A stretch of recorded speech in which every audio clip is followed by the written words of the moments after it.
Hello, today is October 18th, 2018. My name is Jason Ross with the Schiller Institute, and I'm very happy today to have the opportunity to interview Paul Driessen for our site today. Paul Driessen is the author of a book, Eco-Imperialism, Green Power, Black Death. He's also a senior policy advisor for the Committee for a Constructive Tomorrow and the Congress on Racial Equality.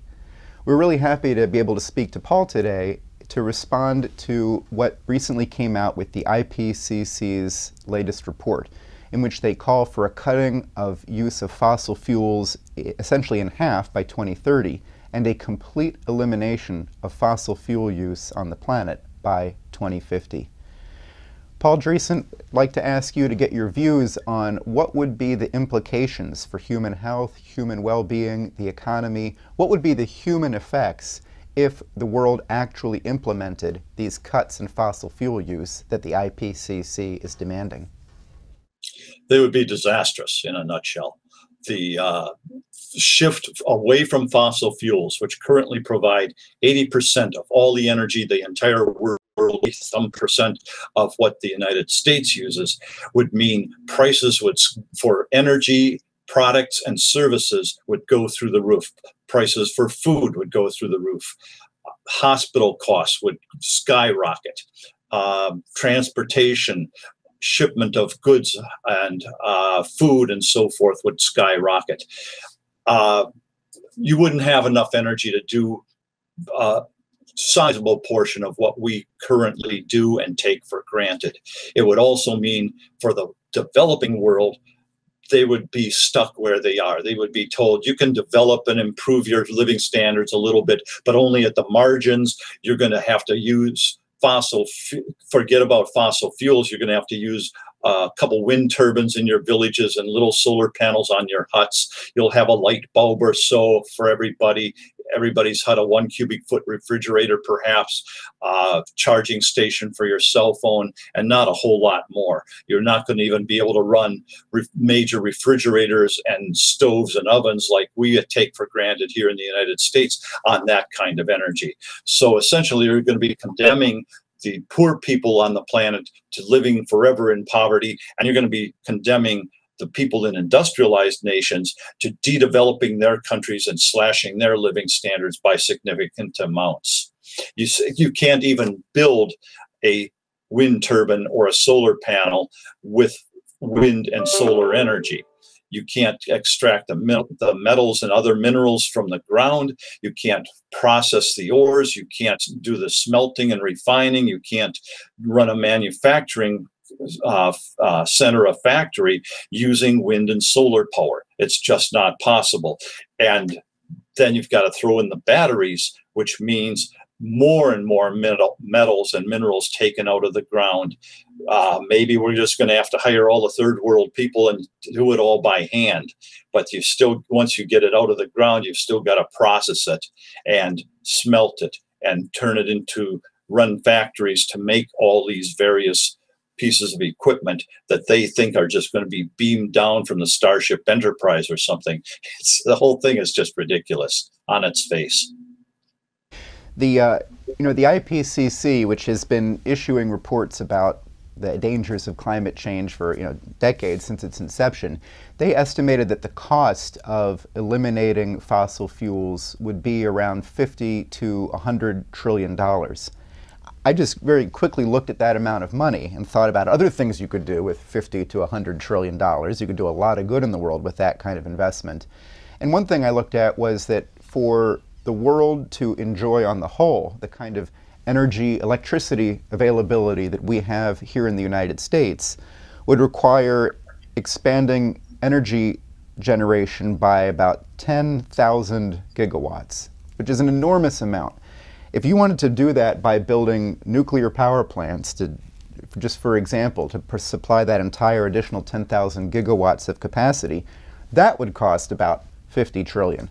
So on the low end of what the IPCC is saying would be the cost for eliminating fossil fuels without improving people's livelihoods and energy, you could actually build modern energy facilities. But I don't believe the IPCC is endorsing nuclear, for example, or all that concerned about people's well-being.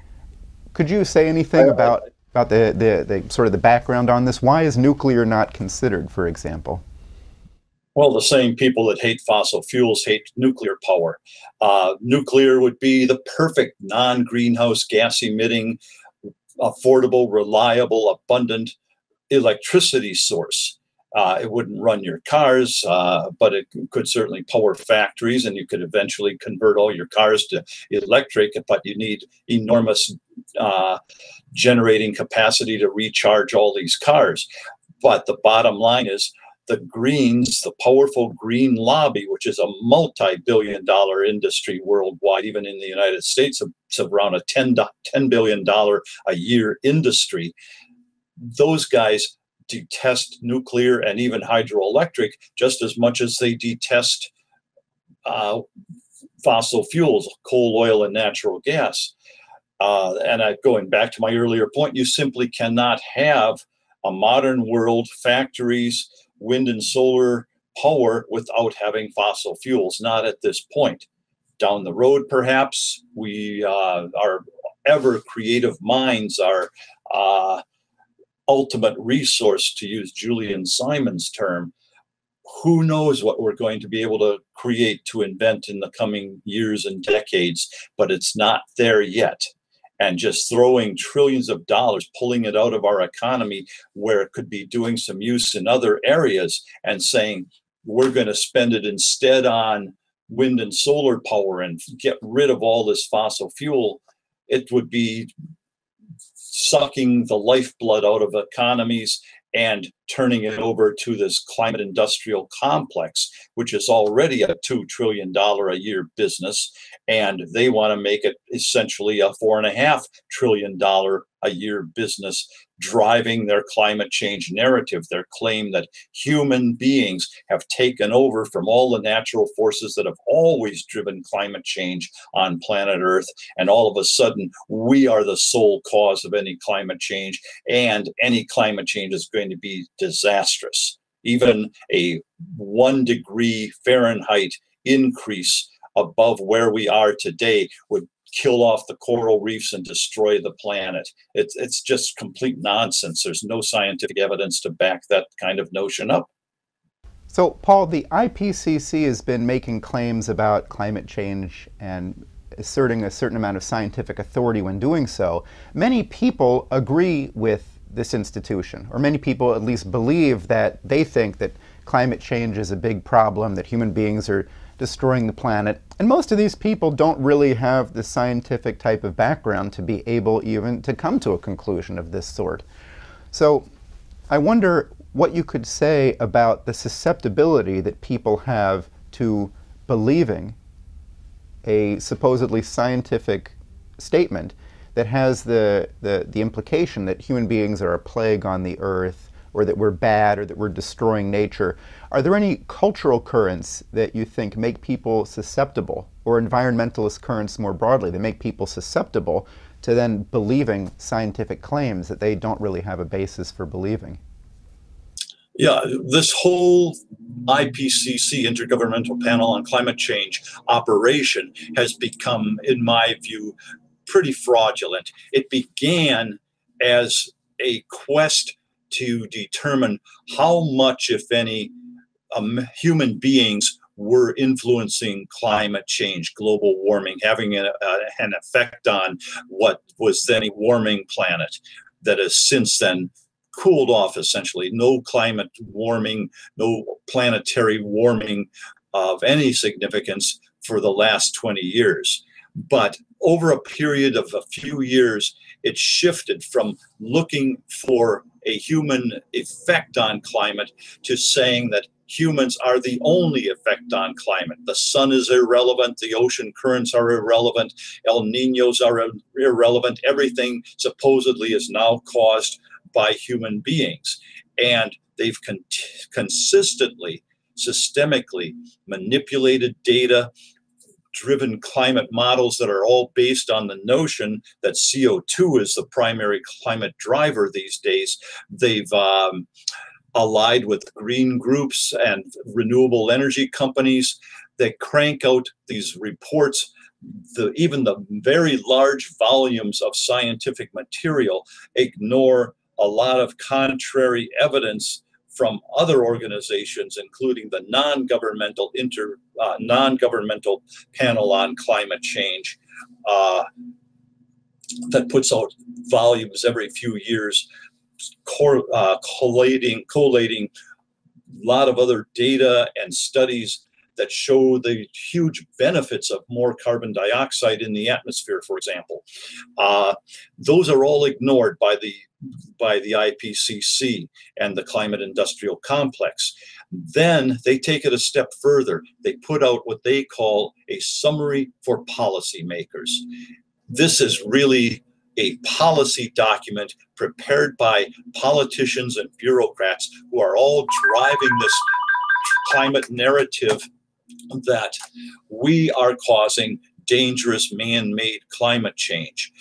Then they go back, once they've written this very politicized document, they go back to the original science and they change the science so that it conforms to the summary for policymakers that is highly politicized. So this is the way they do this, to continuously drive forward the same narrative that we are causing dangerous climate change. Even the models are so completely off base. If you look at the average temperature projection, prediction, or scenario, they keep changing those terms as well. From the climate models, they are predicting global warming that as of this past year was a full degree Fahrenheit higher than is actually being measured out there in the real world. The climate models are off by an entire degree already, and the margin of error for the models is getting greater every single year. And yet what they're saying is we're supposed to listen to the models. The models are more accurate, they're suggesting, than the real world is. It makes no sense at all. I simply cannot understand it. So let me ask you, Paul. At the Paris Treaty on global warming, a number of, I believe, most of the developing countries of the world signed on to this pact in Paris. Why did so many less developed nations sign on to the Paris Climate Accord? They all espouse the doctrinaire line that they're worried about their island nations sinking under the Pacific. They're worried about climate change sending more droughts, more floods, more rain, increasing temperatures, killing off coral reefs, all that. They repeat the constant narrative. But what they really were expecting out of the climate treaty in Paris was billions, tens, hundreds of billions of dollars every single year from something called the Green Climate Fund. President Obama wanted to give them billions of dollars as a sign of America's good faith in supporting the Paris Treaty. Congress would not go along with it, so he stole money from other accounts to come up with $1 billion contribution in 2016. President Trump came in and said, we're not going to give another dime to this Green Climate Fund, which supposedly is for climate change adaptation, mitigation, and compensation. Supposedly it's going to enable them to build renewable energy industries and move forward economically, improve their living standards. In reality, everybody knows most of that money is going to end up in the pockets of the ruling elites, the kleptocrats running those countries, and the bureaucrats and other people that keep them in power. So the average guy on the street was not going to get anything anyway. But now it's apparent there's not going to be more than a couple $2 billion worldwide going into this Green Climate Fund. And the developing countries are getting very angry about that, threatening to walk away from any further progress on the Paris Treaty. Besides that, all these developing countries are building coal and gas-fired power plants. China alone is financing or building over 1,000. Right now, there's about 1,600 new coal-fired power plants being constructed, being completed, or in the advanced planning stages worldwide. So these guys are not going to give up fossil fuels. They understand that's their ticket out of poverty, that they need this to move forward. So the whole thing is a scam, a sham, and we're going to see, I think, this entire house of cards collapse over the coming years. But we have to recognize that a $2 trillion a year climate industrial complex has a huge economic and power stake in the outcome of any of these discussions, and they're not going to give up very easily. And then you'd brought up the growth of the construction of coal plants in China. You know, although the World Bank, for example, will absolutely refuse to finance a coal power plant, except I believe they make exceptions in some of the very poorest countries on the planet. Otherwise, the World Bank simply will not get involved at all. In contrast, some of the new institutions that have taken shape over the planet in the past few years, like the Asian Infrastructure Investment Bank, like the big new project in Pakistan, the China-Pakistan Economic Corridor, there's some solar and some wind in there, and there's also a gigantic coal power plant that is going to increase Pakistan's energy by 40%. So, you know, I think they know where they're going to get their energy from. Let me ask you about progress, or about being progressive, because you mentioned this $2 trillion sort of climate bureaucracy that's got a vested interest in maintaining a certain narrative. And I wonder how it is able to be used to pursue some of the aims that were more directly used by the colonial powers, the imperial powers, in keeping their colonies, say in Africa, underdeveloped in order to make resources easier to get and so forth. I wonder if you see any parallels in this, and if you see any irony in people who might call themselves progressive pushing a policy that prevents progress. Yeah, it is tremendously ironic. Absolutely is. This is a theme of my book, Eco-Imperialism, Green Power, Black Death. What they are doing is pushing their own anti-development, anti-fossil fuel narrative and agenda, and using that to justify policies that deny poor countries, poor families access to the modern energy, insecticide, disease control, biotechnology, and agricultural technologies that the developed world uses in order to maintain its living standards. So again, they want the poor countries to develop a little tiny bit at the margins, but overall they're telling them, we don't want you to develop, and we want the developed countries to de-industrialize, to cut way back on their living standards. But of course, their leadership, the Al Gores and John Kerrys and so forth, Prince Charles and so on, those guys live high on the hog. Multiple mansions, private jets, private limousines and SUVs. They're not going to reduce their living standards at all. They just expect the rest of us to do so. And they're using this phony climate scare to drive their policies forward. And where it's not climate, it's sustainability, or it's precautionary principle, or it's we're going to exhaust the world's fossil fuel resources. They don't want to look at exhausting the world's land and habitat base to put wind and solar panels in, or transmission lines for those from wind sources to urban centers hundreds of miles away. They don't want to look at the impact of all the mining that would be required to develop all the new minerals, the metals, cadmium, lithium, chromium, rare earths, in order to make the solar panels, the wind turbines, the batteries, and so on. Those are not being discussed at all, and yet the environmental impacts would be tremendous, mind-boggling. So it's being driven by a narrative that is very carefully concocted and repeated ad nauseum by the compliant media that's in their camp, and by the politicians that get campaign contributions from this climate industrial complex to continue this this scam and this financial arrangement moving forward. Well, Paul, I guess as a last word, let me turn it over to you. What would you say if you were asked for what your view is on energy policy, on the necessary infrastructure for development, if we were going to eliminate poverty in the world and have a rising living standards, what would be the energy implications of taking a path like that? Where should we be headed on the energy front? Well, I think the basic statement to make to all the developing countries is don't do what rich countries are doing or say they are doing now that they are rich. Do what rich countries did to become rich, to become technologically advanced. To me, echoing Leon Lowe from South Africa, the miracle today is not the miracle of prosperity. It's the miracle of poverty, the miracle that, it's a very perverse, sick miracle that poverty still exists on planet Earth.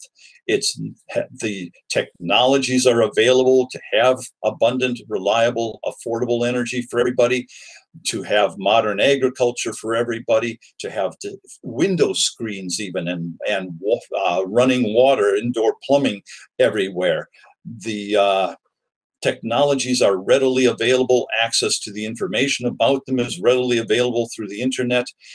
What we're dealing with is a bunch of hard-nosed pressure groups and banks and politicians that don't want this to happen. In the poor countries, the kleptocratic leadership is simply gobbling up all the available money and doing nothing for their people.